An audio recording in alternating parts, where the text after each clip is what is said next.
Global south, आपने recently ये word काफ़ी बार न्यूज़ में सुना होगा। आपके मन में भी ये आ रहा होगा कि ग्लोबल साउथ है क्या, और आजकल ये न्यूज़ में है क्यों, और प्रेजेंट जियो पॉलिटिक्स को ये कैसे अफेक्ट कर सकता है। सो आज के वीडियो में हम यही सब जानेंगे। Hey guys, welcome to QS minds. So before starting, let me ask you a very simple question. आपने आजकल G20 के बारे में काफ़ी सुना होगा, और आपको ये भी पता होगा कि इस साल G20 इंडिया होस्ट करने वाला है। सो द क्वेश्चन इज़, 2024 में G20 को कौन होस्ट करने वाला है? रशिया, ब्राज़ील, इंडिया या इंडोनेशिया? कमेंट सेक्शन में आप कमेंट कर सकते हैं, इसका आंसर दे सकते हैं। इसका आंसर मैं दूंगा वीडियो के एंड में। So what exactly is global south? First of all, आप ग्लोबल साउथ तो ये मत समझ लेना कि कोई southern part of the world की कंट्रीज़ का ग्रुप है। ऐसा कुछ भी नहीं है, इसका कुछ भी कनेक्शन नहीं है डायरेक्शन से, क्योंकि काफ़ी ग्लोबल साउथ की कंट्रीज़ जो हैं वो नॉर्दर्न हेमिसफेयर में है, और सदर्न हेमिसफेयर की कुछ कंट्रीज़ ग्लोबल नॉर्थ में गिनी जाती हैं। ऑलराइट, तो ग्लोबल साउथ है क्या? ग्लोबल साउथ कुछ कंट्रीज़ का एक ग्रुप है जो कि इकोनॉमिकली और सोशली काफ़ी अनडेवलप हैं, या फिर कह सकते हैं हम डेवलपिंग स्टेज में अभी। 85% of humanities reside in the global south. 85% population है जो पूरी वर्ल्ड की, वो ग्लोबल साउथ में रहती है। इसमें कंट्रीज़ आती हैं फ्रॉम लैटिन अमेरिका, अफ्रीका और एशिया से। इन सब कंट्रीज़ में, मोस्टली इन सब कंट्रीज़ में एक बात कॉमन है कि ये कंट्रीज़ पहले यूरोपियन पावर्स की कॉलोनी रह चुकी हैं। फॉर एग्जांपल, जैसे कि इंडिया था ब्रिटिश की कॉलोनी।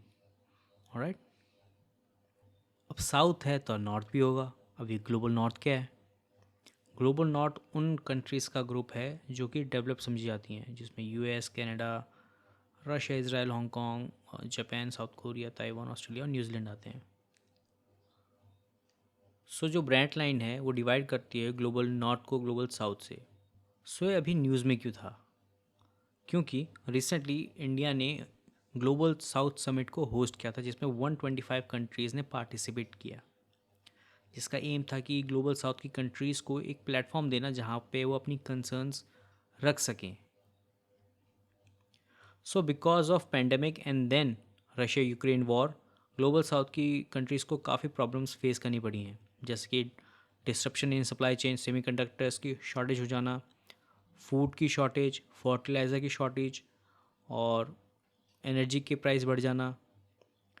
एक रिपोर्ट के हिसाब से number of malnourished people millions के हिसाब से बढ़ने वाले हैं, जो कि मोस्टली ग्लोबल साउथ में होने वाले हैं।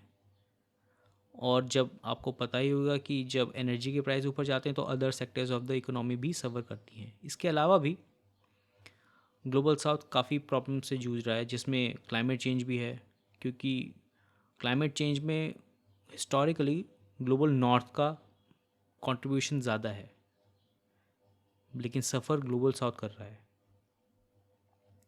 इस समिट में पीएम मोदी ने भी काफ़ी इंपॉर्टेंट पॉइंट्स को मेंशन किया है, जैसे कि उन्होंने कहा कि ग्लोबल साउथ की कोई एडिक्वेट वॉइस नहीं है ग्लोबल गवर्नेंस में। जैसे कि आपको पता होगा कि यूएन सिक्योरिटी काउंसिल में ज़्यादातर जो मेंबर हैं वो ग्लोबल नॉर्थ से आते हैं। उन्होंने ये भी मेंशन किया कि जो भी ग्लोबल चैलेंजेस हैं उसमें ग्लोबल साउथ का कोई हाथ नहीं है, लेकिन सबसे ज़्यादा इफेक्ट ग्लोबल साउथ ही हो रहा है। सो उन्होंने ये भी मेंशन किया कि इंडिया इस साल G20 का प्रेसिडेंट है। सो इंडिया ग्लोबल साउथ की वॉइस को एम्पलीफाई करेगा इन G20। So the million dollar question is, क्या ग्लोबल साउथ प्रेजेंट जियोपॉलिटिक्स में ग्लोबल नॉर्थ को चैलेंज कर सकता है? सो इन शॉर्ट, पोटेंशियल तो है, क्योंकि ग्लोबल साउथ यंग है और फास्ट ग्रोइंग है as compare to the global north. और ग्लोबल साउथ की कुछ कंट्रीज़ जैसे कि चाइना और इंडिया इंक्रीजिंगली पावरफुल हो रही हैं, मिलिटरली भी और इकोनॉमिकली भी। आपने देखा होगा कि ग्लोबल साउथ की काफ़ी कंट्रीज़ ने न्यूट्रल रहना ही पसंद किया इन रशिया और यूक्रेन वॉर। उन्होंने यूएस लेड सैंक्शंस पे पार्टिसिपेट नहीं किया। तो पोटेंशियल तो है, वो फ्यूचर में डिपेंड करेगा इन ग्लोबल साउथ की कंट्रीज़ की लीडरशिप पे कि वो अपनी अपनी कंट्रीज़ को कहाँ लेके जाते हैं। अपने क्वेश्चन पे वापस आते हैं।